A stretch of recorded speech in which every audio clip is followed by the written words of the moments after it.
திரு பிரியன், தமிழ்நாட்டில் 2026 4 முனை போட்டி அப்படின்னு தினகரன் சொல்றது கள யதார்த்தமா இல்லை அவருடைய விருப்பமா?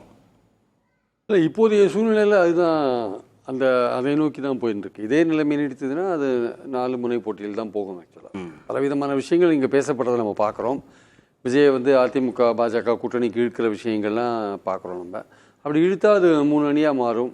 அது இழுக்கிறதுக்கான அது அதிமுக பாஜக இருக்கிற கூட்டணியில் விஜய் போவாரான்னா அது ஒரு கேள்விக்குறியான ஒரு விஷயம். அதில் பலவிதமான அவருக்கு விஜய்க்கு பலவிதமான இழப்புகள்லாம் இருக்கிறதுனால அதை பற்றி அவர் யோசிப்பார். ஒருவேளை பாஜக விட்டு அதிமுக வந்ததுன்னா, ஒருவேளை அதிமுக தாவேக அந்த மாதிரி ஒரு கூட்டணி அமைஞ்சதுன்னா அப்போது அது 4 முனை போட்டியாக இருக்கும். அது ஆக்சுவலாக பாஜக ஒரு தனி அணியாக இருக்கும். ஸோ அந்த மாதிரி ஒரு வாய்ப்பும் இருக்கிறத நம்ம பார்க்குறோம். அப்படி ஒரு அணி அமைஞ்சது தாவேக அதிமுக வேறு சில கட்சிகள் அதில் இருக்க வச்சுக்கோங்க. அப்போ பாஜக அணியில் தினகரன் போய் அங்கே சேர்றதுக்கான மீண்டும் இணைவதற்கான ஒரு வாய்ப்பு, ஓபிஎஸ்லாம் அங்கே போகிறதுக்கான ஒரு வாய்ப்புகள் இருக்குது. அதுவும் ஒரு 4 முனை போட்டியாக இருக்கிறதுக்கான வாய்ப்புகள் இருக்குது. ஸோ இன்றைக்கி இருக்கிற இதே சூழலில் போச்சுன்னா 4 முனை போட்டி உறுதி. அதில் தினகரன் ஓபிஎஸ் உடைய ரோல் விஜய் பக்கத்தில் இருக்கிறதா இருக்கும். ஆக்சுவலாக இதே மாதிரியாக இருந்ததுன்னா விஜய் பக்கத்தில், விஜய் அதிமுக அந்த சைடு போல், அந்த பாஜக சைடு போலன்னா தினகரன் நேர விஜய் கூட்டணியில் போவார். ஏன்னா தினகரன் பல தடவை சொல்லியிருக்கார், விஜய் அவர் தலைமையில் ஒரு கூட்டணி அமையும், அவர் விஜயகாந்தோட செல்வாக்கு மிக்கவர் அப்படின்லாம் தினகரன் ஏற்கனவே விஜயை பற்றி சொல்லியிருக்கார். ஸோ அவரை பொறுத்த மட்டும் அந்த தமிழ்நாட்டு பாலிடிக்ஸை பொறுத்த மட்டும் விஜய் எடுத்து வைக்கிற மூவ் தான் இந்த வாட்டி முக்கியமான மூவாக இருக்கும். அவர் ஒரு கேம் சேஞ்சராக கண்டிப்பாக இருப்பார்னு என்னுடைய அபிப்பிராயம். அவர் திமுக அணிக்கு டஃப் கொடுக்கறதுன்றது அவருடைய மூமெண்ட்டை பொறுத்து தான் இருக்குது. அவர் எப்படிப்பட்ட மூவ்மெண்ட் எடுக்கிறார்ன்றதை பொறுத்து தான் திமுக அணிக்கு டஃப் இருக்கா இல்லைன்றதை நம்ம பார்த்துக்கலாம். தாவேக அதிமுக பாஜக அப்படின்ற ஒரு கூட்டணி வரும்போது திமுக அணி இன்னும் கொஞ்சம் ஸ்ட்ராங் ஆகும், பாஜக எதிர்ப்பில் இன்னும் ஸ்ட்ராங் ஆகும். ஆக்சுவலாக இந்த அதிமுக பாஜக தாவேக கூட்டணி பாஜக கூட்டணி என்று தான் அழைக்கப்படும். அப்படி அழைக்கும்பொழுது தான் திமுகவுக்கு அரசியல் ரீதியான லாபம் வரும் அதில். ஸோ அப்படி தான் அழைப்பாங்க அவங்க. இது பாஜகவுக்கு எதிராக ஒரு களமாடுவதாகத்தான் நெரேட்டிவ் செட் பண்ணுவாங்க. ஆக்சுவலாக அப்படி செட் பண்ணும்போது திமுக அணியில் இருக்கிறவங்க இந்த அணிக்கு எதிராக பலமாக ஒரு கட்டமைப்பை கொண்டு வருவாங்க. அவங்க இன்னும் கொஞ்சம் அவங்க கருத்து வேறுபாடுகள்லாம் இருந்தால் கூட இன்னும் ஒன்றுபடுறதுக்கான வாய்ப்புகள் இருக்குது. அதில் இன்னும் டாக்டர் ராமதாஸ் போன்றவர்கள் கூட இணைவதற்கான, திமுக அணியில் இணைவதற்கான வாய்ப்புகள், அன்புமணி போன்றவர்கள் அதிமுக சைடு இருக்கிறதுக்கான வாய்ப்புகள் இருக்குது. ஆனால் அதே சமயம் அதிமுக தாவேக அப்படின்னு ஒரு அணி வந்துருச்சு வச்சுக்கோங்க. அதில் அன்புமணி போன்றவர்கள், தேமுதிக போன்றவர்கள் இணையத்துக்கு வாய்ப்பு இருக்குது. அது டிஎம்கே அணிக்கு டஃப் கொடுக்கும். அப்போ பாஜகவும் சீமானும் கொஞ்சம் ஓரங்கட்டப்படுவாங்க அதில். ஸோ இந்த அணி டஃப் கொடுக்கும். ஸோ அதனால் இந்த அணி எப்படி அமைதிருந்த சீமானை பொறுத்த மட்டும் அவர் அந்த 8% ஓட்டை தக்க வச்சுக்கணும்னு ஒரு முயற்சியில் அவர் இறங்குவார். திமுக அணியில் ஒரு மேஜர் ஷிஃப்ட் ஏதாவது எதிர்பார்க்கலாமன்னா அதிமுக தாவேக அணி அமையும் போது, பாஜக எல்லாம் அமையும் போது ஒருவேளை திமுக அணியில் ஏதாவது ஒரு சீட்டு பிரச்சனை, எந்த இடத்துல சீட் பிரச்சனை வரும்னு சொல்ல முடியாது. இப்போ பாருங்கள், ஆர்ஜேடிக்கும் காங்கிரஸுக்கும் ஒரே அடிதடியாக இருக்குது பாட்னாவில். ஸோ அந்த மாதிரி இருக்கும்போது, அந்த மாதிரி ஏதோ ஒரு பிரச்சனைகள் வரும்போது திமுக அணியிலேருந்து ஏதாவது ஒருத்தர் கைண்டு போகிறதுக்கான ஒரு வாய்ப்பு விஜய் அணி கொடுக்கறதுக்கான வாய்ப்பு இருக்குது. இதெல்லாம் தாண்டி இன்னொரு யுகத்தையும் பேசுகிறாங்க. இதெல்லாம் தாண்டி ஒரு எக்ஸ்ட்ரீமான ஒரு விஷயத்தை பேசுகிறாங்க. அது ரொம்ப ஆச்சரியமான விஷயம். அது நடக்கிறதுக்கான வாய்ப்புகள் ரொம்ப ரொம்ப குறைவு. அதாவது விஜய் காங்கிரஸ் அதை யாரும் ரூல் அவுட் பண்ணல, அதையும் பேசுகிறாங்க. காங்கிரஸ் திமுக அணியிலேருந்து வருமானா வராது அப்படின்றது உறுதியாக சொல்லலாம். ஆனால் அது கண்டிப்பாக வராது அப்படின்னா அந்த இடத்துல அரசியலில் எது வேணால் நடக்கும்ன்ற ஒரு வார்த்தையை போட்டால் உங்களுக்கு எது வேணால் நடக்கும் அப்படின்னு சொன்னால் காங்கிரஸ் திமுக அணியை விட்டு, இப்போ அதிமுக சார்பில் தானே பேசுவாங்க பெரும்பாலும். நம்ம பாஜக விட்டு அதிமுக வரும்னு நம்ம சொன்னால் அது பாஜகவுக்கு எதிர்ப்பு ஓட்டு இங்கே இருக்குது, ஒரு நெகட்டிவ் சென்டிமெண்ட் இருக்குது. அதனால் அதிமுக பாஜகவோட சேரும்போது அது வெற்றி பெறத்துக்கான வாய்ப்புகள் குறைவுலாம் சொன்னால் அவங்க உடனே எதிர்க்க வைக்கிற வாதம் என்னென்னா அப்போ காங்கிரஸும் விஜய் ஒன்று சேருவாங்க அப்படின்னு திமுக அணிலேருந்து ஒரு பிளவை கொண்டதுக்கான அந்த விஷயத்தை தான் வைக்கிறாங்க. ஆனால் அதை ஒரேடியாக நம்ம ஒதுக்கியும் தள்ள முடியாது.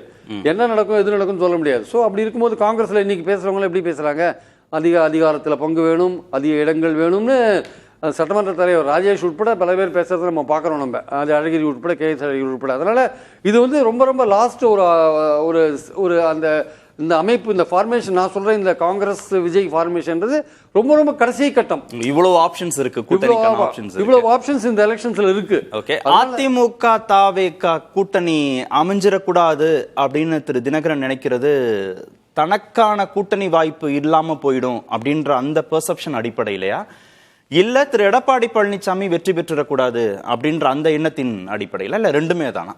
இல்லை எந்த விதத்துலையும் எடப்பாடி பழனிசாமி அரசியல் ரீதியாக இந்த தடவை ஏற்றம் பெறக்கூடாது. அது தினகரன் ரொம்ப தெளிவாக இருக்காருன்னு நினைக்கிறேன். ஏன்னா அவருடைய ஏற்றம் என்பது இவருக்கு சரிவை உண்டாக்கும். அவர் வந்து ஏற்றம் பெற்றார்னா இவரை வந்து இவருடைய கட்சியில் காலி பண்ணுவார் அவர் ஆக்சுவலாக. அதனால் வந்து அவர் எந்த விதத்திலும் அவர் முதல்வராக வரக்கூடாதுன்னு மட்டுமில்லை, அரசியல் ரீதியாக அவருக்கு ஒரு அதிமுக செல்வாக்கு பெறுவது, அது அதிமுக செல்வாக்கு பெறுவது என்பது எடப்பாடி செல்வாக்கு பெறுவது என்பது தான். அது அந்த அடிப்படையில் தான் நம்ம வச்சுக்கணும். ஏன்னா கட்சியில் பெரும்பாலும் அவர் பின்னாடி தான் இருக்காங்க. அதனால வந்து எடப்பாடி வந்து எந்த விதத்திலையும் ஏற்றம் பெறக்கூடாது என்பதில் ரொம்ப தெளிவாக இருக்கிறாரு தினகரன். அதுக்கேற்றபடி தான் அவர் எடப்பாடி அதிமுகவுக்கு நேர் எதிரான எந்த அணி வந்து அவர் வீழ்த்துவதற்கான ஒரு வாய்ப்பை கொடுக்கிறதோ அந்த அணியில் அவர் இணைவார். திமுக தவிரவா? திமுக அந்த இடத்துல வந்து ஒரு சின்ன ஒரு இஃப்ஸ் அண்ட் பட்ஸை போட்டுக்கலாம், அது சொல்ல முடியாது. டெஃபினட்டா அது வந்து அதற்கான ஆரம்பியரப்பன் திமுக அணியோட இணைஞ்சு போட்டி போட்டிருக்காரு. ஆரம்பியரப்பன் அவர் வந்து எவ்வளவு ஸ்ட்ராங்கா எம்ஜிஆரோட இருந்தாரு, திமுக தீய சக்தியெல்லாம் பலதெல்லாம் சொன்னவர் தான் அவரும் ஒரு கட்டத்தில். ஆனால் அவரே வந்து ஒரு கட்டத்தில் திமுக அணியில் இணைஞ்சு அவர் போட்டி போட்டதை நம்ம பார்த்தோம். நம்ம திமுகவோட ஒரு தோழமை கட்சியாக இருந்ததை பார்த்தோம். அதனால வந்து நான் தினகரன் அந்த சைடு போவாருன்னு சொல்ல வரல. பட் ஆனால் நீங்கள் துரோகியை தோற்கடிக்கணும்னா சில போது எதிரிகளோடு சேர வேண்டிய கட்டாயம் வரும் நமக்கு. அந்த ஸ்ட்ராட்டஜியை அவர் கையில் எடுப்பாருன்னு எனக்கு தெரியாது. அது கடைசி கட்டம். எப்படி நான் விஜய் காங்கிரஸ் கடைசியாக சொல்கிறேனோ அதே மாதிரி தினகரன் ஓபிஎஸ்லாம் திமுக சைடு போகிறத கடைசியாக தான் சொல்கிறேன். சில பேர் ஓபிஎஸ் வந்து திமுகவோட பேசி எல்லாம் முடிவு பண்ணிட்டாருனாங்க. பட் எனக்கு அதில் நம்பிக்கை இல்லை, அவ்வளோ சீக்கிரம் அது முடிவு பண்ணாரே தெரியாது. ஒரு ஜனவரி மாதம் முடிவு பண்ணாரு வச்சுக்கோங்களேன். பட் அதெல்லாம் கூட கடைசி கட்டமாக தான் இருக்குது. ரொம்ப பிளைனாக நமக்கு தெரிகிற விஷயம் என்னென்னா அதிமுக பாஜக ஓகே, விஜய் அவர் தலைமையில் யாராவது வந்தா உண்டு, இல்லை அவர் தனியாகவே போட்டி போடுறது, சீமான் தனியாக போட்டி போடுறது, திமுக அணி. இது இப்போ இருக்கிறது நமக்கு பிளைனா தெரியுது. கொஞ்சம் முன்னாடி பேசும்போது விஜய் அதிமுகவோட சேர்ந்தா இழப்போடு சேர்வார்னு நீங்க சொன்னீங்க. இல்ல, விஜய் அதிமுக பாஜகவோடு இருக்கும்போது சேர்ந்தா, பாஜக அதில் இருந்தால் நிறைய அதிமுக பாஜக தாவேக்கான விஜய்க்கு இழப்பு, விஜய் இழப்பை சந்திப்பார். என்ன இழப்பு அதுல? அவர் எடுத்த உடனே வந்து பாஜக வந்து கொள்கை எதிரி, பாசிச பாஜக எல்லாம் சொல்லிட்டாரு தெரியும். ஸோ பாஜகவுக்கு எதிராக தன்னை நிலைநிறுத்தி கொண்டு விட்டார். இந்த அப்படி ஒரு ஸ்டாண்டை நீங்க எடுத்த பிறகு எடுத்த உடனே முதல் எலெக்ஷன்லயே நீங்க ஒரு ஒரு குறைந்தபட்ச நாணயம், நேர்மை, தார்மீகம் இருக்கணும் உங்க பொலிட்டிக்கல் ஸ்டாண்ட்ல. நீங்க எடுத்த உடனே ஒரு கொள்கை எதிரியா ஒரு கடுமையான விமர்சனம் வச்ச ஒரு கட்சி இருக்கிற இடத்துல நீங்க போய் சேர்ந்தீங்கன்னா அது உங்களை பத்தின ஒரு மதிப்பீட்டை வந்து மாற்றும், மக்கள் மத்தியில் கண்டிப்பா மாற்றும். ரெண்டாவது வந்து நீங்க அங்க போய் சேரும்பொழுது உங்களுக்கு எதிராக ஒரு ஓட் பேங்க், ஒரு 13-14% ஓட் பேங்க் டைரக்டா திமுக அணிக்கு போறதுக்கான வாய்ப்புகள் இருக்கு. நீங்க தனியா நின்னா கூட அதுல பாதியை வாங்குறதுக்கான வாய்ப்பு இருக்கு. இப்போ நீங்க அதுல போய் சேர்ந்தீங்கன்னா என்டையரா அப்படியே திமுக அணிக்கு. அதனால தான் சில சர்வேக்கெல்லாம் என்ன சொல்லுதுன்னா, அதிமுக தாவேகா பாஜக கூட்டணி இருந்தால் திமுக 50% அணி வந்து 50% வரையும் போகும்னு சொல்றதுக்கு காரணம் என்னன்னா, எடுத்த உடனே நீங்க 14% 15% வாக்கை நீங்க இழக்கிறீங்க. யார் ஓட்டு அது? அது மோஸ்ட்லி மைனாரிட்டி ஓட்டு, தலித்துகள், பட்டியலினத்தர் ஓட்டு, இதெல்லாம் அவங்க இழக்கிறதுக்கான வாய்ப்புகள் நிறைய இருக்கு. ஸோ அதனால தான் வந்து விஜய்க்கு வந்து அது வந்து பின்னடைவை தரும்ன்ற ஒரு விஷயமா நான் பாக்குறேன். அதிமுக தாவேக்கான்றது ஓகே, அதிமுக தாவேக்கா பாஜகன்றது வந்து தமிழ்நாட்டில் வந்து அது அவருக்கு விஜய்க்கு ஒர்க் அவுட் ஆகாத ஒரு விஷயமா நான் பாக்குறேன். திரு எடப்பாடி பழனிசாமிக்கு, எடப்பாடி பழனிசாமி தாவேக்கா ஒன்றும் பிரச்சனை இல்லை. அதிமுக பாஜக தாவேக்கா வந்தா தாவேக்காவுக்கு இழப்புன்னீங்க. எடப்பாடிக்கு இப்போ பாஜகவோட இருக்கிறதே வந்து ஒரு பின்னடைவு தான் ஆக்சுவலா. தாவேக்கா இப்ப உள்ள வர்றதுனால ஒன்னும் பெரிய லாபம், பெருசா பெனிஃபிட்லாம் வராது. இன்னும் வாக்குகள் இழக்கிறதுக்கான வாய்ப்புகள் தான் நிறைய இருக்கு. இவருக்கு எடப்பாடிக்கு என்ன, இப்போ அவர் பாஜகவோட சேர்ந்து இருந்து கூட வெற்றியை தொட முடியாதுன்னு தான் தாவேக்கா உள்ள இருக்கிறார். ஆனா தாவேக்கா உள்ள வந்தீங்கன்னா அதோட டைனமிக்ஸ் வேற மாதிரி இருக்கு. அது வந்த உடனே என்ன ஆகுதுன்னா, விஜயோட ரசிகர்கள் இருக்காங்க, அவங்க எல்லாம் ஓட்டு போடுவாங்கிறதா கரெக்ட். ஆனா நீங்க 13% முதல்ல எடுக்கிறீங்களே, உங்க ரசிகர்கள் ஓட்டு ஒரு இன்ட்ரெஸ்டடா இருக்கீங்க, 8 இருக்கா 10 இருக்கா 7 இருக்கான்னு தெரியாத போது நீங்க 12-13% இழந்தீங்கன்னா அது ஒரு பெரிய இழப்பு இல்லையா அது? அதனால அதிமுக எடப்பாடியோடைய இப்ப இருக்கிற நிலைமை இருக்குல்ல, ரொம்ப கஷ்டமான நிலைமை தான். அவருக்கு இந்த தேர்தல் வந்து டூஆர் டை தேர்தலா இருக்கு. பாஜகவோட போனா வெற்றி பெற முடியாது, தாவேக்காவோட சேர்த்தாலும் முதல் 15% ஓட்டு போயிடும். அப்ப எந்த ஓட்டை பிடிக்கிறதுன்றது யோசனையா இருக்கும். திமுகவோட மேட்ச் பண்ண முடியுமான்னு டவுட்டா இருக்கும். அதனால எடப்பாடிக்கும் ரொம்ப சிக்கலான ஏரியா தான். அதிமுக தாவேக்கா மட்டும்தான் விஜய்க்கும் லாபம், எடப்பாடிக்கும் லாபம். ரெண்டு பேரும் ஃபைட் கொடுக்க முடியும் திமுக அணிக்கு. அதுதான் அந்த ஃபார்மேஷன் வந்தா எடப்பாடிக்கு அட்வான்டேஜ் கொஞ்சம்.